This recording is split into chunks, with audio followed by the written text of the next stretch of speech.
So Blessman, welcome back on. One of the top players in 2023. He continues to cement himself as one of the bona fide stars in this class. Curtis Williams, how you doing, man? I'm good, you? Pretty good. Well, it's been about 6 or 7 months now since last time we talked, and you started pulling more and more offers now. You've continued to cement yourself now, as I said, as one of the better players in this class, top 25 ranked in all of them now. Just take us through your shoes. What does it feel like to be where you're at right now? Um, I think it's like a good thing to know I'm there, but Mhm. like personally, I still need to know I need to keep working, keep going, because that can get taken away at any moment. And this still, as you said, is a long journey for you. You haven't been able to play too much basketball, but really the biggest thing for high school is being able to go to the next level, and that's college for you. And you now got a couple big time schools offered you. Maryland, Alabama's in the mix now. Take us to those schools and really what your relationship stands like with them. I got a pretty good relationship with both of them as of right now. We talk a lot, talk about 2, 3 weeks, two to three times a week. It's like really, it's a good strong connection. I'm gonna for sure have them like up there when my decision comes. Let's kind of dive a little bit more into those two programs. One of them is Maryland. Once again, having another successful season so far, and we really seen what they've been able to do out there. Build successful programs, a lot of talent, and even guys not going to the NBA. But what do you like about Coach Turgeon and what they're building out there in Maryland? What I like about them, they're a strong team. They're a good, hard physical team. They like to play. Mhm. And really they like to play defense. That's like really what I focus on. I don't offense comes to me, but I really focus on defense, and I really like that about their program. When you're in your discussions with them now, where does they kind of plan for you? If Maryland's a school you ultimately choose someday, what kind of player does Coach Turgeon and the staff tell you that you kind of remind them of or that you play like? They said a little bit last year, like I could play on the wing as a little bit as a Jalen, like a Jalen Smith, but I can play. They said I could do more things to him. Like I can defend, and my body gonna get even bigger over the years. So they're gonna really use me a lot if I really come there. So, Let's discuss your body a little bit because you are constantly growing. We know you can easily run a 1 through 3 right now. You're at 6'6" or so. You're also growing now still. How have you grown into this body? just working actually. Last year I was 6'5", 180. Now I'm 6'6", 208. So I've been just getting bigger, getting staying in the weight room, just pulling my teammates with me, just getting better every day. Do you think you still have some more inches in you to grow, or where do you kind of see yourself might kind of project out height wise? Uh, I hope I go somewhere. I suspect I end up about 6'8", 6'9". That's where I think I should stop at. That's what. Gotcha. And this is kind of this modern day big guard. I know a lot of guys refer to that, and you can run outside the 1 through 3. You're very versatile. How have you been able to use your size now at the guard position and really have that height advantage over other guards? When I was using my size, I would like get more in the post, but like since the quarantine, I've been like expanding my game. So I've been getting off the dribble, taking it off screens, getting good reads. I just been just getting better.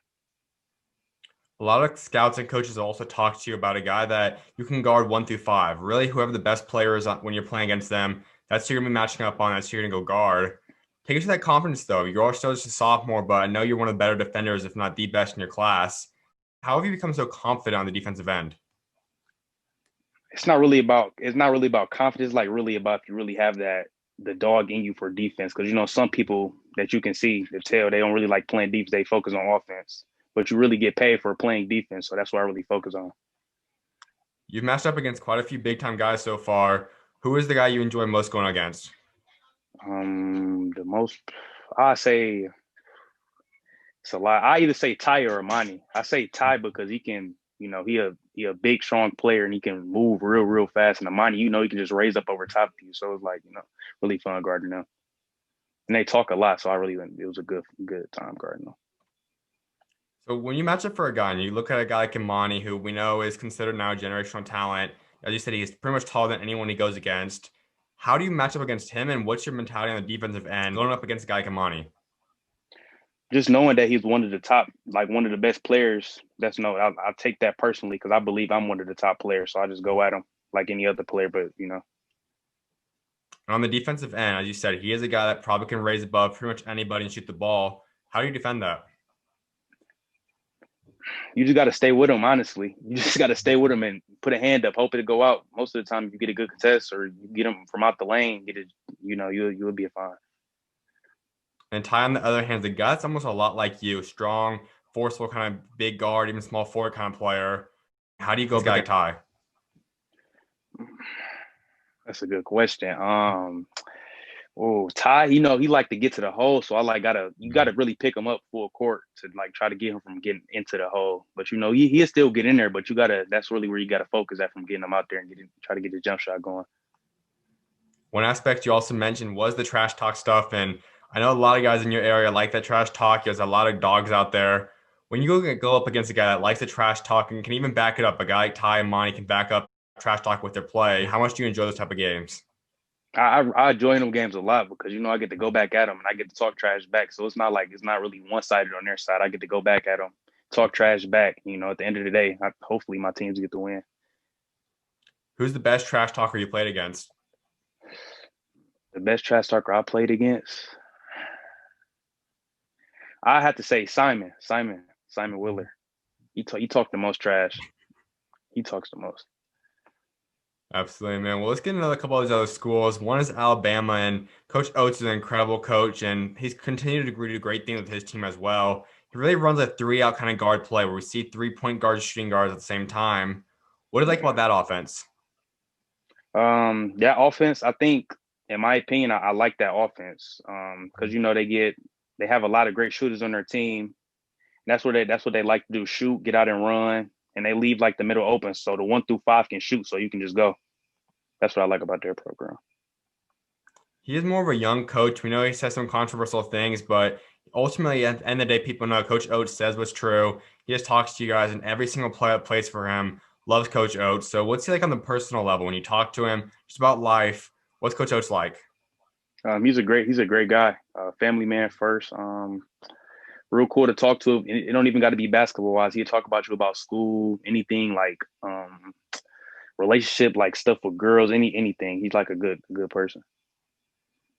What's kind of the mixed up of a coach do you want? What's his personal level like? The game plan? What do you like him for history, historical wise? Younger coach, older coach? What do you kind of does your dream coach look like? A coach that always is always on my head because I believe when I go into any program, I'm going to believe I'm the best player. So I want them on my head at all times. That's really I just need them on my head and a winning program, just ready to come in every day and give 100%. I know some guys also discuss the impact of seeing how coaches get guys to the NBA. Your guys ultimately destined to play in the NBA. You also have the dreams of that. How critical will it be seeing a coach's track record if they're able to get guys to the NBA or if they're not?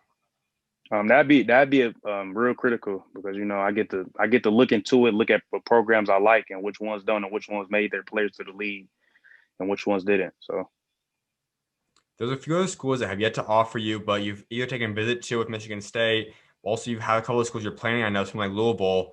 Who are the other schools in the mix for you? Who's also contacting you and you've talked to before? Indiana, my coach said he heard from North Carolina, and he said Xavier Marquette. That's just as of right now. As I mentioned, you had an unofficial to Michigan State. It pretty much was right before the COVID whole thing set down, shut everything out. But what was that visit like? It was a good visit. They actually played Maryland that game, so it was a really good. I got to see both teams. The stadium is wild. I like their fans. It's a great program down there too. Staying at Michigan State would mean you're staying home, be the hometown hero. How appealing is that to you? That's a big thing to me. But my mom, she wants me to stay in state, but at the same time, she wants me to get out. So it's like kind of hard. And that is something I know all parents can have sometimes struggle with, especially close families. Obviously, moving out, being away from family is hard. But would staying somewhere close to Michigan or even maybe a state nearby Michigan, is that something you're maybe looking for? It's big to me, but as like a family wise, they don't really want me to. They want me to, but they don't. They said they want me to go somewhere where I think I'm gonna be successful. So that's what I'm going to do. Absolutely, man. Well, let's hit this upcoming season. Obviously, you had a big freshman season, but this could possibly be a big breakout year. Crazy COVID season. We'll see exactly how it pans out, but you're supposed to start up now in January. How excited are you for this, and what do you expect to get done now in the season? I'm actually very excited because I haven't played a lot since last March. So I'm really want to go at people's heads, and I fixed all the holes in my game, so I believe I'm actually ready to play. That is the hard part for a lot of guys, almost like missing nearly an entire year, especially if you didn't have a really long AU season. What's it going to feel like just getting back on the court and playing a true organized game again? It's going honestly, in my opinion, it's gonna feel great. Bring high intensity to my team, bring a lot of wins. Just that. This isn't an easy state. Lots of talent is out there. How do you kind of plan to make your name and rise above that and become truly one of the best players regardless of class? Just be different. Everybody like to play offense, so I got to show I like to play defense. I can play offense too, but just show what else I can do. Like the little stuff, like the rebounds, the assists, just little stuff. We got a little bit into that earlier, but defensive wise, a lot of guys in the high school level really don't prioritize that. They usually wait till later on. But who kind of instilled that in you? Was that someone that a coach or a family member that kind of talked to you about that, or just kind of get that own drive at a younger age? I started getting a draw. Like I started wanting to play defense, and I shot away from it in eighth grade. But my coach, he was telling me, you 6'6", you long, so you should really focus on defense. So ever since then, I've been really trying to prioritize defense. When you watch NBA games or even college, who are some guys you might go out there and watch, or you really like taking pieces from and putting into your game? Um, I could say Jason Tatum's skill set. Mm-hmm. I could say Jimmy Butler's game. Just them two, really. Them the most players I watch because Jimmy Butler, he's a dog as you could tell from the finals. Now, Jason Tatum, he's a rising star. So just watching him, just like really, because I'm like kind of like him. So watching him is kind of real good. Ultimately, though, we know AAU is a big thing for you as well, and it didn't quite happen this past year, but coming around, we're going to start up in about June, March again, hopefully. How excited for this AAU season? Very excited. Got a real big chip on my shoulder because it was some people that seen that was better than me. It was so called supposedly better than me, so I get to finally go out there and show them that I'm still my name into that too. I know you originally were planning to play with the family. Is that who you still plan to run with for this upcoming year? Yeah, I'm still playing with them. For sure. You are clearly one of the best players in your class, but when you see those other names listed in front of you, does that put a chip on your shoulder? Or what kind of is your reaction when you see the rankings and see guys ranked in front of you? I mean, I look at it, I'd be like, oh yeah, that's cool, but I don't really like get it too much into it. I just want them to show me when I play them that they're better than me. And we look at a lot of 2023 guys, and every class really likes forming and going to college other duos. So, is there anyone in your class that you've talked to that you could possibly see yourself team up with at the college level? Um, it's a couple teammates that I play with. Mm-hmm. Braylon Green, Sonny, and my friend X or Jonathan on my team. That's really it. Absolutely. And I know you also get some basketball time in playing at the Pangos camp. What was that like? It was a good experience. I don't really go to camps like that, so like just to seeing how other people play and what they do. So it was a really good experience. And that's the thing that a lot of guys look at. Not all people are big fans of camps, but especially this COVID year, a lot of guys have started going to them since there's not much else to do. So what was that camp like? You're going against other top guys in the state, in the country. Take us to that experience and environment. I mean, you just really have to go in there and just know that you have to hold your own. So you can't really depend on nobody else. It's like a individual camp. You can't depend on your team. It's like you need to be ready to play. I want to touch about a couple of different things before I let you go. One of which is Michigan basketball, and that is a state that I think super under radar. A lot of big time talents coming out of there right now. But what's it like being a part of that state and playing in Michigan? In my opinion, I think Michigan is the best state, like basketball wise. For 2023, has some dogs, but they haven't really got to showcase all their talent. So this upcoming year, everybody get to show it. People really wake up on Michigan basketball. That's the thing a lot of guys are forgetting, and that's why I'm not a big fan of the 2023 rankings yet, because a lot of states haven't really started playing yet. So out of Michigan, who are some guys? We know yourself, a couple other guys, but who else you see really rising up when they get to start playing basketball again? Most definitely Braylon Green. He played with Amani last year, so he's a real explosive guard, and he finally get to showcase his talents over there. Sonny Wilson, you go to UAD, and two of my other teammates that's on my team. So No doubt, man. Well, one thing I was like wrapping up with is discussing legacy, and you're getting closer and closer now. You're going to get bigger and bigger name for yourself. What do you want your legacy to be, though? When you step away from the game someday, what do you ultimately want to be remembered for? I really want to be remembered for how hard I worked and what I brought to the court, just not on the offensive end. No doubt, man. Well, my final thing for you, for it to be a successful year for you, what are the three things you want to get done and accomplish for it to be a successful sophomore year for you? making states or winning states.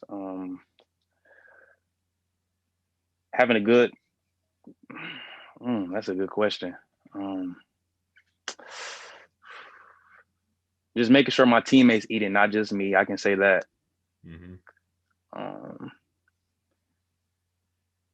and showing why I'm one of the best players in the country. So Absolutely, man. Well, I definitely appreciate you taking time to come on today, and I look forward to see what God got next for you this year, man. Of I appreciate it. Thanks for having me. course, you're always welcome on, man. God bless. You too.